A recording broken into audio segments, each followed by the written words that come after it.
Саламатсыздарбы, урматтуу телекөрүүчүлөр, сиздердин назарыңыздарда бүгүнкү маселе көрсөтүүсү. Акыркы жылдарда сот тармагына өзгөчө көңүл бурулуп, сот реформасы жүрүп, бир топ өзгөрүүлөр орун алды.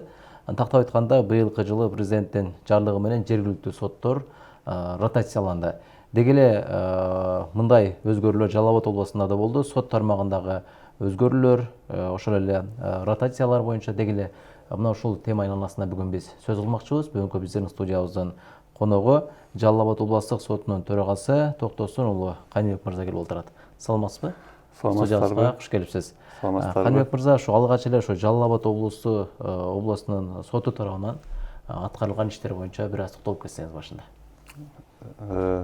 Рахмат, чоң ушундай телевидениеге чакырып, бизден маек алып жатканыңыздарга. Сот системасы азыркы мезгилде толук түрдө ачык жана ушундай телевидение же болбосо массалык маалымат каражаттарынан, социалдык түйүндөрдөн өзүнүн жасаган иштерин чагылдырып келүүдө.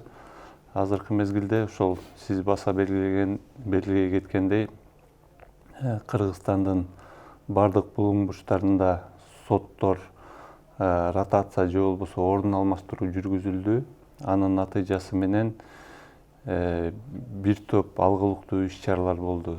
Алардын кээ бирлерине токтолуп өтсөк, ошол региондо жашаган туруктуу көп жылдан бери 10 жылдап иштеген судьялар тараптар менен кандайдыр бир тууганчылык мамиледе, тааныштык мамиледе болуп калбасын алдын алуу максатында ушундай президентибиздин демилгеси менен жана сот системасынын төрагасы Замирбек Кураймовичтин колдоосу менен толук түрдө ротация болуп өттү.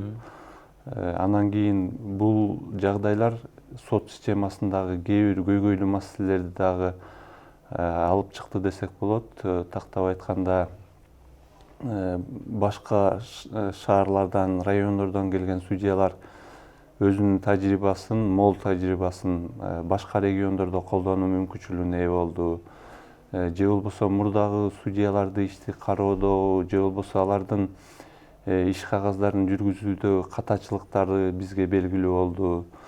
Ушул сыяктуу жагдайларда сот системасы өзүн өзү оңдоп түзөөгө шарттар түзүлдү да бул жагдай менен.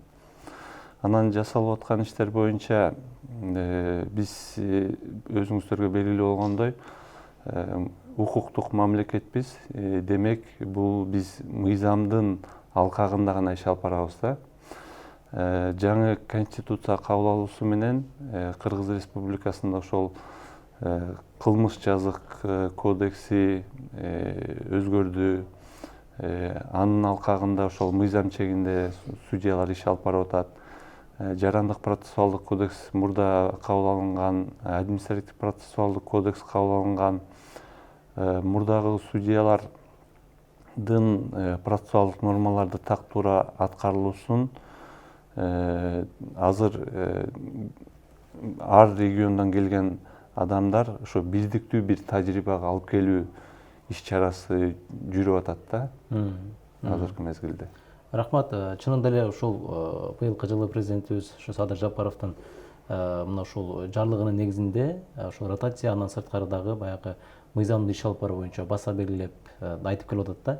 Анан деги эле биз жогоруда мисалы үчүн ушу эгемен өлкө болгондон бери эле ушул сот системасында мына ушундай реформалар орун алып келет, бирок баягы конкреттүү түрдө буга чейин жакшы баягы колго алынбай, соттордо дагы деле баягы адилетсиз чечимдер пайда болуп калып атат деген эми сөздөр айтылып келген да коомчулук арасында эми.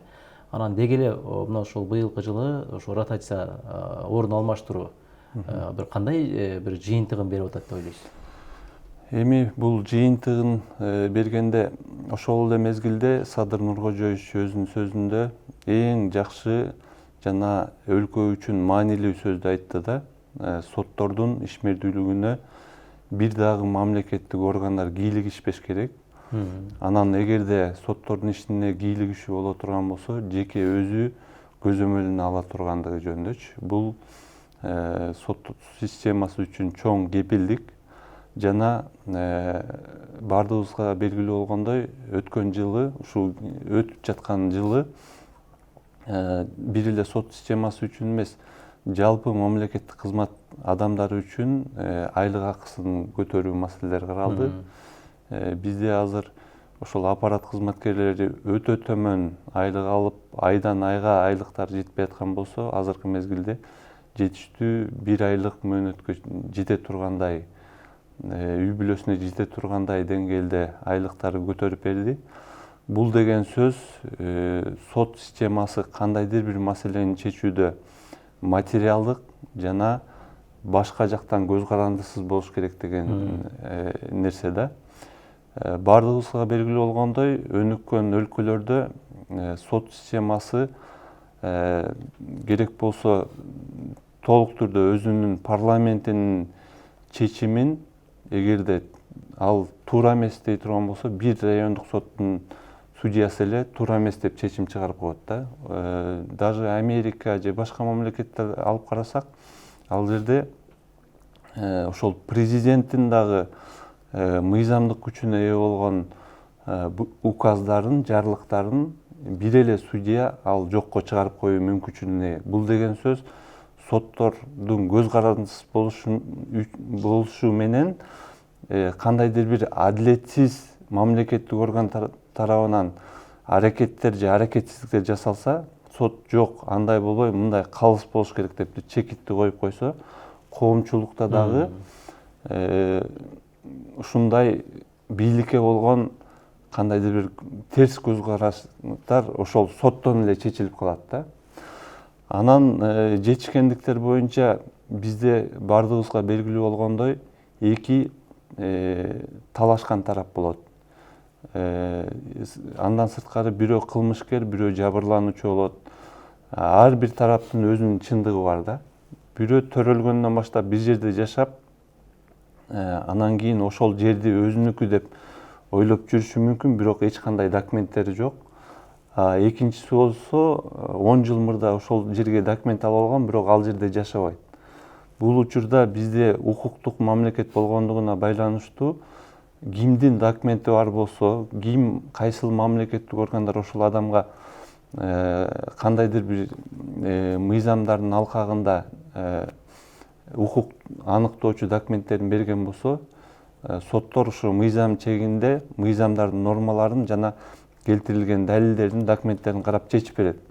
Бир тарап айтышы мүмкүн, мен 20 жылдан бери жашайм, бул жер мага тиешелүү деп. Экинчи тарап айтат, мына менин документим бар, бул жер меники деп. Ошол жагдайларды бардыгын териштирип чыгып, бир тарапка же болбосо калыс чечим чыгарган учурда дагы экинчи тарап сөзсүз түрдө нааразы болот да. Андыктан бул дүйнөлүк практикада сотторго эки тараптын ыраазы болгон учур өтө аз кездешет. Бирок өлкөдө азыркы мезгилде жакшы тенденциялар болуп атат. Бизде дагы мына казыят менен сүйлөштүк. Алар өтө олуттуу мааниге эмес, үй бүлөлүк талаш тартыштар, кандайдыр маселелер боюнча түшүндүрүү иштерин жүргүзүп, сотко жеткирбей иштерди чечип, ушундай бизге көмөк көрсөтүп атат. Жер жерлерде аксакалдар соттору бар. Алар өзүнүн компетенциясынын чегинде иш алып барып, алар дагы сотторго иштерди жеткирбей чечип атат. Жана сот имараттарында азыркы мезгилде медиация деген кызмат түзүлгөн. Бул өзүнчө коомдук уюм. Биз сотко келген тараптарды медиаторлорго жөнөтөбүз. Алар болсо ошо талаштын ким кайсыл тарабы туурараак, мыйзамдык жол менен барганда кимиси утулуп калышы мүмкүн, кимиси утушу мүмкүн. Ушул сыяктуу жагдайларды түшүндүрүү иштерин жүргүзүү менен тараптарды элдештирүү иш чараларын көрөт да. Ушундай биз азыр заманбап ыкмалар менен сотко жеткирбестен биз талаш тартыштарды чечүүгө аракет кылышыбыз керек да. Эми сөзсүз эле баягы сотко келип чечпестен ага чейинки алдын алуу. Эми андан сырткары дагы мына ушул албетте баягы баардык нерсе кандай гана кылмыш иши болбосун, бул ошол ички иштер башкармалыгында болобу же улуттук прокуратура тарабынан болобу, албетте тергелип андан соң чекит коюлуучу ушул сотко алып келинет да. Деги эле мына ушул көпчүлүгү айтып калат да, биздин иштерибиз көп убакытка чейин созулуп жатат, ошол эле тергөө амалдарында деле ошондон кийин сотко келгенде дагы биз жылдап иштерибиз бүтпөй калган учурлар болуп атат дейт да. Деги эле мына ошол иштердин мөөнөтү өзү негизи канча болушу керек, анан эмне үчүн баягы узартылуу жактары болуп жатат деген суроолор бар да. Ушуга жооп берип койсоңуз. Эми ишти кароонун мөөнөттөрү жанагы инстанциялык өзгөчөлүгүнө жараша ар кайсы сотто ар кандай болот. Ал эми бизде область сотто көбүнчө ошол 2 айлык мөөнөттүн ичинде иштер каралып бүтүш керек. Демек, мисалы жарандык иштерди алып карасак, биринчи инстанцияда 3 айлык 90 күндүк мөөнөткө чейин 3 айлык мөөнөт камтылса, андан кийин областта 2 айлык мөөнөт камтылса, жогорку сотто да өзүнүн мөөнөттөрү бар.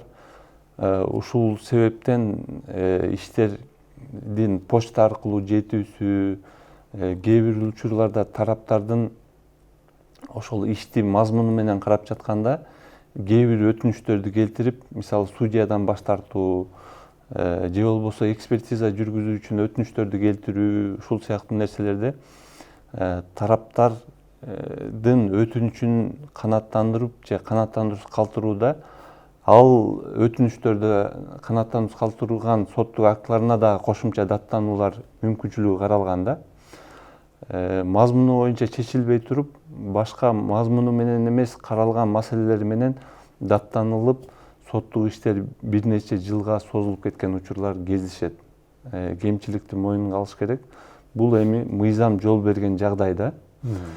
Анан биз мындай жолдон арылыш үчүн сөзсүз түрдө мыйзамдарга өзгөртүү толуктоолорду киргизишибиз керек. Бул өзү сот системасынын ыйгарым укугуна кирбейт. Мыйзам чыгаруу укугу, мыйзам кабыл алуу укугу бул жогорку кеңешке берилген. Жогорку кеңеш тарабынан бизге кандай мыйзамдар чыгарылып берсе, биз ошонун рамкасында, ошонун чегинде иш алып барышыбыз керек. Эгерде тараптар кандайдыр бир өтүнүч келтирип, аны чечип, анын даттануу мүмкүнчүлүгү болгондуктан областка, анан кийин жогорку сотко даттана турган болсо, биз ал даттанууну жөнөтпөй коюуга дагы ыйгарым укугубуз жок да. Себеби дегенде тараптын соттук актыга карата жогорку турган инстанцияга даттануу бул конституциялык ыйгарым укугу болуп эсептелинет да. Тараптын укугу болуп эсептелинет. Анан ушундай жагдайлардан улам бир нече жылга созулуп кеткен жагдайлар бар.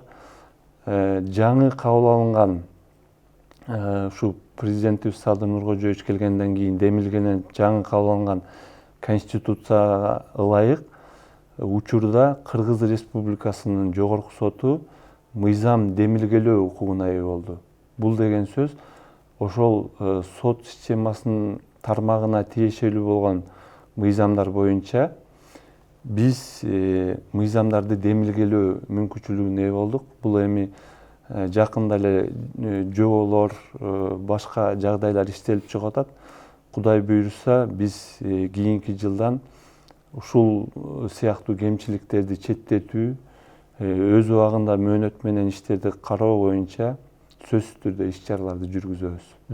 Эми албетте баягы сот бийлигинде, сот тармагында бүгүнкү күндө чындыгынан өзүңүз да жогоруда айтып өттүңүз, баягы кесипкөй кадрларды алуу, ошол эле реформаларды жүргүзүү, орун алмаштыруу деген сыяктуу.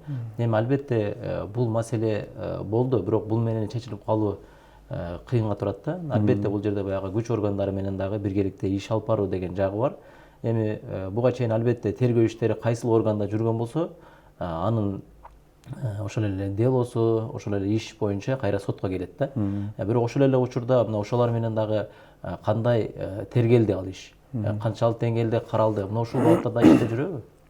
Сөзсүз түрдө жүрөт.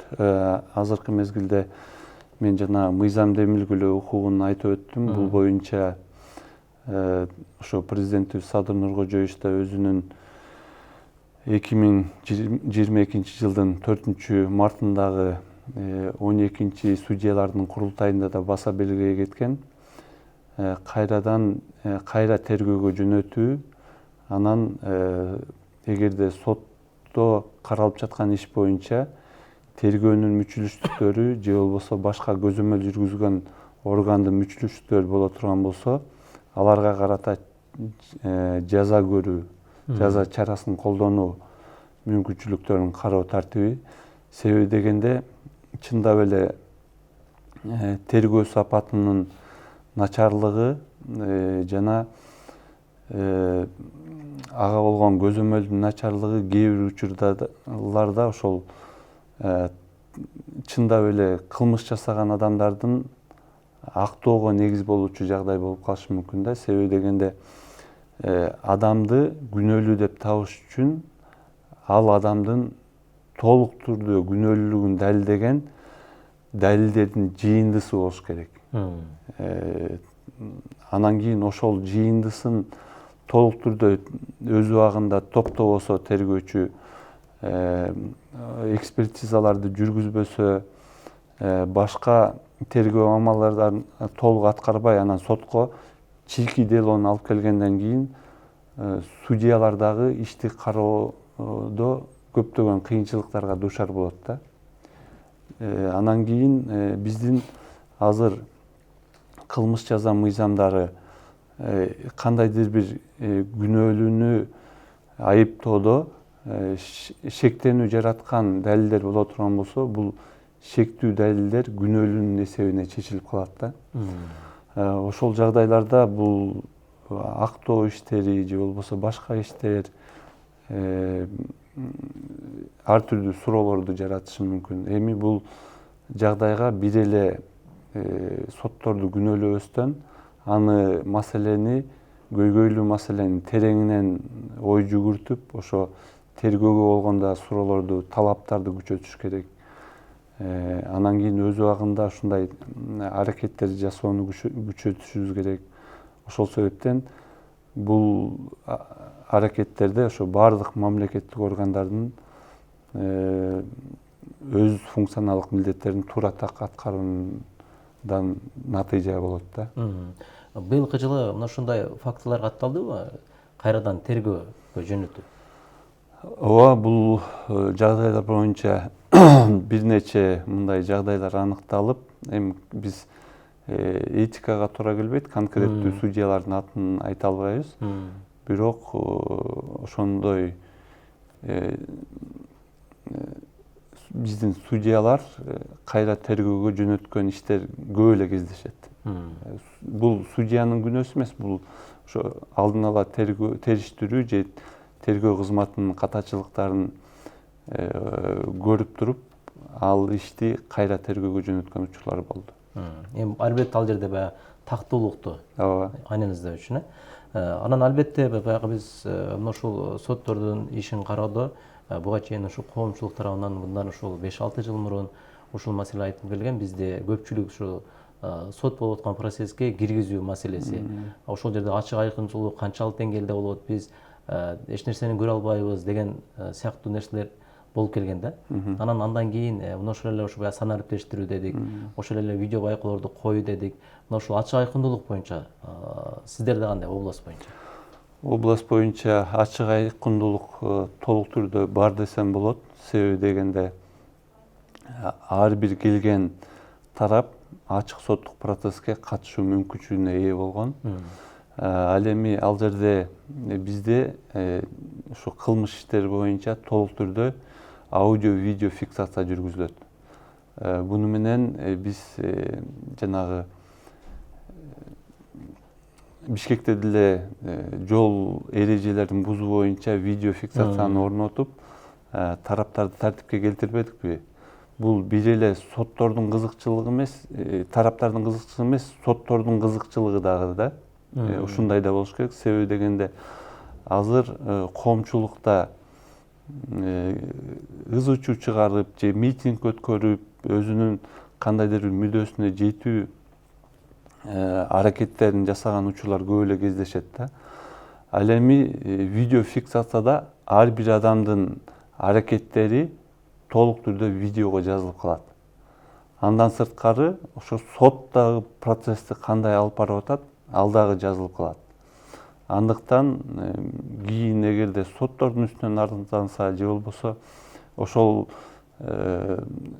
процесстин катышуучулары кандайдыр бир тартип буза турган болсо, аларга карата чара көрүүдө ошол видео фиксацияда жазылган материалдар ал нерсеге негиз болуучу жагдай болуп эсептелет.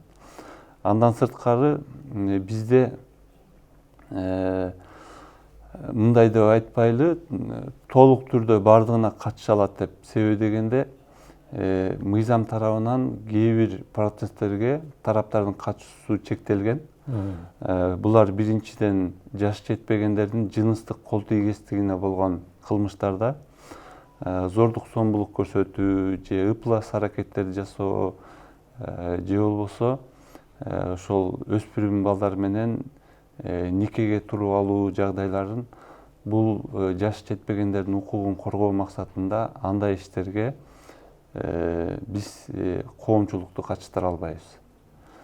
Ошондой эле бул иштер өлкөнүн коопсуздугуна кандайдыр шек келе турган жагдайларда кылмыш иштери боло турган болсо, бул иштерге дагы улуттук коопсуздукту же башка жагдайларды эске алуу менен ал иштерге дагы коомчулук катыша албайт. Бирок иштин жыйынтыгы менен таанышуу мүмкүнчүлүгүнө ээ болот. Жана коммерциялык жашыруун сыр болгон ошол уюм үчүн маанилүү маалымат болгон жана сыртка чыкпоону талап кылган коммерциялык сырлар, ушул сыяктуу жагдайларда тараптар андай процесстерге катышуу мүмкүнчүлүгүнө ээ болбойт. А башка процесстерде дээрлик толук катышуу мүмкүнчүлүгүнө ээ болот. Бирок ошол эле мезгилде баса белгилей кетиш керек, сот имаратынын залдары өтө чоң эмес. Ал жерде дагы соттук процессти жүргүзүүгө тоскоолдук кылбастан тараптар катыш керек. Жана 20-30 адам эми катышат десе эле барып туруп 100 адам же 200 адам дээрлик сот имараты андай нерсени батыра албайт да. Бул жагын да эске алуу менен биз толук түрдө ачык катыштырганга мүмкүнчүлүк түзөбүз. Андан сырткары өзүбүздүн демилге менен биз ачык эшиктер күнүн студенттерге, колледждин окуучуларына, мектеп окуучуларга өткөрүп, жана жаш жетпегендердин кылмыштуулугу боюнча, аларды алдын алуу боюнча, жанагы жаш жетпегендердин наркотикалык заттарды колдонбоо зарылчылыгы, сот системасынын иштөө тартиби, коллегияга бөлүнүүсү, ишти кароонун жыйынтыктары, процесстин жүрүшү жөнүндө өткөрүп, бул дагы бир ачыктыктын бир белгилери болот. Алар өзүнүн аң сезиминде сот системасынын кандай ишмердүүлүк жүргүзө тургандыгын, анын ишинен эмне таасир тийгизе тургандыгын бардыгын биз үйрөтүп, ачык көрсөткөнгө аракет кылып атабыз. Эми албетте баягы облустук сотто каралган иш боюнча анан ошол эле учурда Жалал Абад облусу тоол аймак кирет эмеспи? Ооба. Ошол эле алыскы райондорубуз Чаткал, Тогуз-Тороо, Ала Бука, Токтогул райондорунан. Эми облустук сотко кайра баягы иш боюнча келе болсо же болбосо соттун чечимин алуу үчүн дагы ушул баардык тармактарда ушул электрондук иштер жүрүп атат да. Облустук сотто ушул кандай болуп калды? Канчалык деңгээлде ишке ашты? Бардыгыбызга белгилүү болгондой, июль айынан баштап толук түрдө мамлекеттик органдар электрондук кат алмашууга өткүлө, кагаз ишинен четтегиле деген Садыр Нуркожоевичтин талабы болгон. Бул талап бизге да тиешелүү болду. Себеби дегенде бул замандын жана учурдун талабы. Биз 10 жыл мурда эле телефонду кээ бир көпчүлүк колдонбосо, 20 жыл мурда телефон жок эсе болчу да. Бул санариптештирүү жана интернет, электрондук түйүндөр бул учур талабы болуп атат. Биз замандан артка калбаш үчүн электрондук кагаз жүргүзүүгө өтүшүбүз керек. Мен өзүмдүн тажрыйбамда ошол 2017 жылы Кытай Эл Республикасынын жогорку сотуна барып келгем.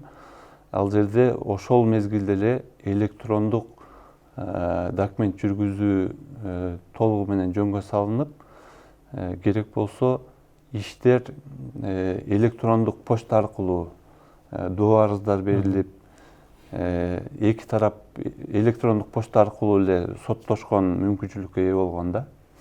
Андан сырткары бул санариптештирүүнүн эң жаңы жана жакшы методдорунун бири бул иштерди алдын ала жана прогноздоо натыйжасын көрө билүү деп айтсак болот. Мүмкүнчүлүгү түзүлүп, тараптар келип туруп айтышы мүмкүн да. Мисалы, карыз берүү келишимин алып карайлы. Атайын бир ошол кеңсесинде, мисалы казак туугандарда да кеңсесинде бир адис отурат. Мына мен ушундай маселе менен келдим эле десе, аларда мүмкүнчүлүк болот экен түшүндүрүп берүү. Карыз алуу келишими боюнча качан түздүң эле? 4 жыл мурда түзгөм. Кандай документиң бар? Распискам бар. Распискаң түп нускадабы же көчүрмөдөбү? Көчүрмөдө. Анан суммасы канча? 70 000 сом. Ушул сыяктуу нерселерди айтуу менен анан тарапка, мисалы Кытайда ошол терминал өзү 99% утуласың бул учурда деп чыгарып берет да. Анан эмне себептен деген жерлеринде анан жүйөлөрүн көрсөтүп туруп жазып берет. Мисалы биринчи карыз алуу келишими түп нускада болуш керек, а сиздики көчүрмө экен. Демек бул дагы бир отказ кылуунун негизи, баш тартуунун негизи. Экинчиден, доо берүүнүн эскирүү мөөнөтү 3 жыл, а сиз 4 жыл мурда жазылган распискаңызды эми талашып атасыз. Демек бул жактан дагы доонун эскирүү мөөнөтү өтүп кетти.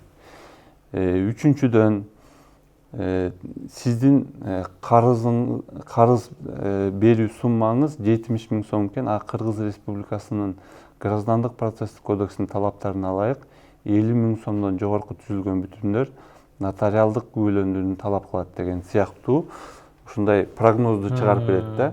Адам өзүнүн прогнозу менен 99% утула тургандыгын билип туруп, кийин соттошууга барбайт да. Ал убактысын коротуп, мамлекеттик алымдарды төлөп, анан адвокат жалдап же башка өкүл жалдап, ал андан да чоң зыянга учурагысы келбейт. Бул эң санариптештирүүнүн жакшы бир методдорунун бири да. А бизде болсо кандай? Мен карыз бердимби, ал бериш керек дейт да, анан кийин ушул кээ бир юридикалык нюанстарын эске албастан, анан кийин соттошот, анан жыйынтыгында утулуп калса 70 000 сомдон да ашыгыраак расход болгон болот.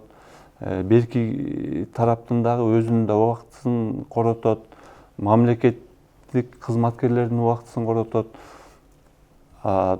Биздин жакынкы эле өлкөлөр мындай прогноздоо менен 40%га чейин өзүнүн иштерин азайтып атат да.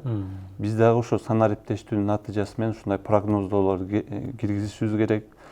Ошол биздин башка юристтер дагы жарандарга жардам берүүдө туура багыт берип, утула турган иштер боюнча утуласыңар, ута турган иштер болсо мына моундай утуу мүмкүнчүлүгүңөр бар деп прогноздоонда туура бериш керек да. Андан сырткары санариптештирүү боюнча бизде ошол Акт Сот KG деген порталыбыз бар. Анан азыр ГРСке атайын программа белгиленип, соттук актылар толук түрдө Акт Сот KG порталына жайгаштырып атат. Ал жактан бардык жарандар жогорку соттун сайтына кирип, ошол Акт Сот KGден соттук актылар кандай чыгып жаткандыгын, кандай жүйөлөр менен, кайсы мыйзамдын негизинде, тараптары ким болгон, ошолорду карап, көрүп окуу мүмкүнчүлүгүнө ээ болот. Бул ачык портал. Ачык. Эми ошол эле учурда баягы сотторду дагы иштөөсүнө шарттарды түзүү демилгеси дагы быйылкы ушул президент тарабынан дагы жакшы колго алынып келип атат. Анан негизи эле ушу Жалал Абад облусунда дагы ушу эскилиги жеткен сот имараттары чындыгында көп болчу да. Ушул маселе дагы мына быйылкы жылдары бир топ жаңы имараттар салынды. Деги эле ушу областтык сот имараттары шарттарды түзүү багытында кандай жумуштар жүрдү? Жыл башында төрагабыз Замирбек Курамаевич региондорду кыдыруу иш-чарасын жүргүзгөн. Бул иш-чаранын алкагында ошол жалпы республика боюнча, анын ичинде Жалал Абад областында өзүнүн иш сапарында негизги көйгөйлүү маселени жараткан имарат бул Каракөл шаардык соту жана Ташкөмүр, Алабука райондук соттору белгиленген. Бул боюнча бир топ иш-чаралар жүргүзүлдү. Төраганын жеке көзөмөлүндө ошол жергиликтүү бийликтин органдары менен сүйлөшүп, биз Каракөл шаарына 2 кабаттуу имарат алдык. Бул оңдоп түзүүнү жана ремонт иштерин талап кылган имарат экен. Андыктан ошол биздин жетекчиликтин колдоосунда жакын арада ошо ремонт иштерин баштайбыз. Азыр толук түрдө сот системасына ошол Каракөлдөн өзүнчө имарат берилди. Мурдагы имараты шыбынан жамгыр жааса, жамгыр агып, сот процессинде эми жашырганда эмне мындай идиш аяктарды коюп, тамчылап үстүнөнчү чатырынан суу агып, ушундай шартта иштеп жатышкандыгын көрүп, төрага аябай нааразы болгон. Жергиликтүү бийлик органдары өзүнүн сөзүнө туруп жаңы имарат берди. Андан сырткары биз ошол УКМК кызматына дагы ыраазычылык билдире кетели. Кече жакында ошол Базар Коргон райондук сотунун жармысы УКМКнын кызматында кызматкерлери отурчу. Алар жаңы зданияга көчүп чыккандыгына байланыштуу сот системасына ошол мамлекеттик бийликтин бир органы экинчи бир органга эле сот системасына өткөрүп берүү пикирге келишиптир. Бул ошол эки жетекчиликтин сүйлөшүшү менен жүзөгө ашты. Анан ушул имараттарыбыз жаңыланды. Андан сырткары бизде ушул кирип келе жаткан 2023 жылы Кудай буйрса бир нече район шаарларыбызда сот имараттарын куруу пландаштырылып жатат. Ал эми эң чоң жаңылыктардын бири ошол мен төрага болуп келгенден кийин 10 күндөйүн мамлекеттик мүлк фондусунан атайын буйрук чыгып, биздин жаныбыздагы мурдагы Улуттар достугу деген университетпи, Кадыржан Батыровдун конфискация болгон мүлктөрүнүн эсебине кирген ушул имарат бар экен бизде. Ошол азыр оңдоо түзөө иштери жүргүзүлүп, Кудай буйруп жакынкы күндөрү биз бул жерге сот адилеттиги үйүн ачканы турабыз. Кыргызда ошол жакшы сөз бар. Кемени кандай атасаң, андан ары ошондой жүрүшүн улантат депчи. Биз сот имараты дебей, сот адилеттиги үйү катары атап атабыз. Бул республиканын аймагында алгачкы сот адилеттиги үйүнүн бири болот.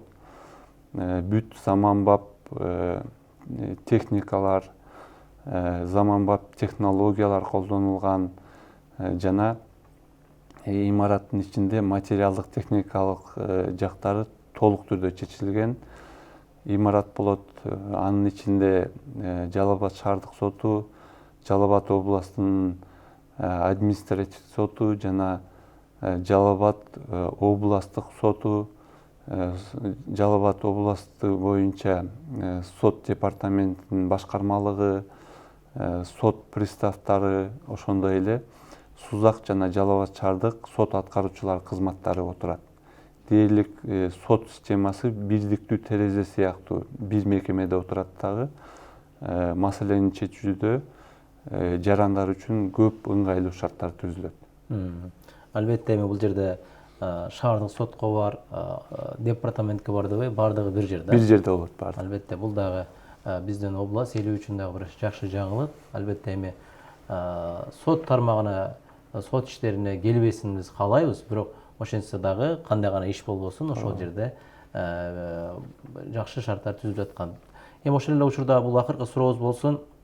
Өзүңүз билесиз, коомубузда бүгүнкү күндө үрөй учурган окуялар катталып жатат. Бул ошол эле жаш өспүрүмдөргө болгон зордук, зомбулук. Мына ушул багытта дагы көпчүлүк жарандарыбыз буга чейин дагы айтып келди. Биз катаал чараларды көрүшүбүз керек, өлүм жазасын киргизиши керек деген маселелерди да козгоду. Эми негизинде бүгүнкү күндө бизде андай мыйзамда жок, өлүм жазасы деген. Бирок ошентсе дагы мына ушул өзгөчө буга өлкө башчысы да буга чейин айткан аеосуз чараларды көрүшү зарылдыгы белгиленген. Деги эле мына ушул багытта да кандай болуп атат сизде? Эми тилекке каршы бул ошол кээ бир кылмыштардын катарында эле коомчулугубузда терс көрүнүш болгон ушу жаш жетпегендердин жыныстык кол тийгестигине каршы кылмыштар да катталып калып атат. Бул учурда бул жагдайда соттор мыйзам чегинде чараларды көрүп атат. Себеби дегенде мен жогоруда айтып өттүм, сот системасы Кыргыз Республикасынын конституциясына, анан кийин мыйзамдарына гана баш ийет. Ал эми алардын чыгарган чечимдери мыйзамдуу жана негиздүү болуш керек. Кайсыл учурда мыйзамдуу болот? Бул мыйзамга негизделип анан чыгарылган болсо. Соттор эгерде ал кылмыштын санкциясында өлүм жазасы каралбаса, өлүм жаза белгилей албайт. Же болбосо ал кылмыштын жазасы 5 жылдан 10 жылга чейин белгиленсе, 15 жыл жаза колдоно албайт. Андыктан ошол жогорку кеңеш тарабынан бекитип берилген мыйзамдардын алкагында жазаларды көрөт. Эгерде ар бир кылмышка өз алдынча ар бир кылмыш үчүн өзүнчө көңүл буруу менен караш керек да.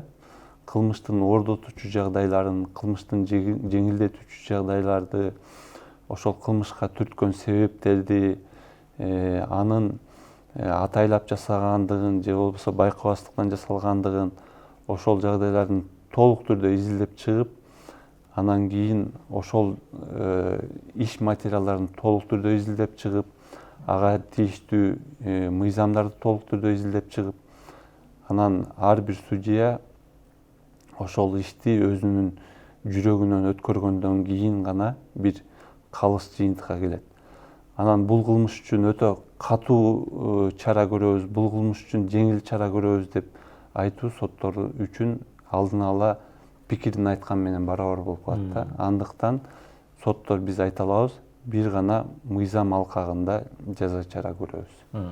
Рахмат сизге, алтындай убактыңызды бөлүп, мына быйылкы жыл ичинде аткарылган иштер, ошондой эле ротация болгон соттордун ишмердүүлүгү, андан сырткары мынакей бүгүнкү күндөгү ошо сиздер тарабынан дагы жүргүзүлүп жаткан ушундай кылмыштардын алдын алуу, ошол эле учурда мынакей бүгүнкү күндөгү ошо санариптештирүү багытында дагы бир топ иштер аткарылганын айтып өттүңүздөр. Сиздерге да ишиңиздерге ийгиликтерди каалайбыз. Анан ушул көрсөтүүбүздүн соңунда сизге эркин микрофон беребиз. Кайрылууңуз болсо жолдосоңуз болот. Ошол урматтуу Жалал Абад областынын тургундары, Кыргыз Республикасынын жарандары, жумурай журт, баардыгыңыздарды кирип келе жаткан жаңы жылыңыздар менен сот системасынын атынан чын жүрөктөн куттуктайбыз. Элибизде тынччылык болсун, асманыбыз ачык болсун. Ошол талаш тартыш маселелери дээрлик жокко эсе болуп, ошо өлкөбүздө бейкуттук, тынччылык орносун.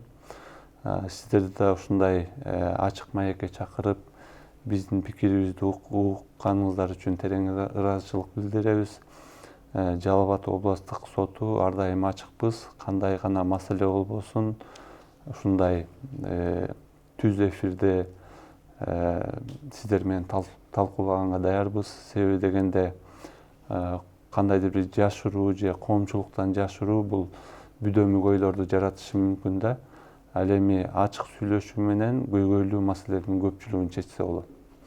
Андыктан сиздердин дагы кирип келе жаткан жаңы жылыңыздар менен албан ийгиликтер болсун, элибиз үчүн кызмат кылып, болгон маселени элибизге туура чагылдырып, чоң ийгиликтерге жетишиңиздер. Рахмат сизге дагы бир жолу.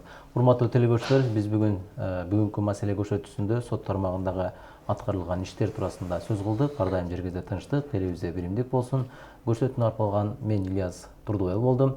Кийинки көрсөтүүдө амандашканча саламатта калыңыздар.